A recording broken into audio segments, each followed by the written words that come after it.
umapaw sa tuwa, Panginoon, because of the freedom that we have here to worship you, Lord.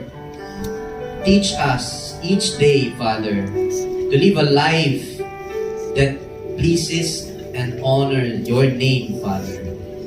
Holy Spirit, we invite you once again, refresh us, Panginoon. Refresh our minds, our hearts with your goodness. Reside in our hearts, O Lord. We want to see you. We want to know you more, O Father, and we sing these worship songs, O God.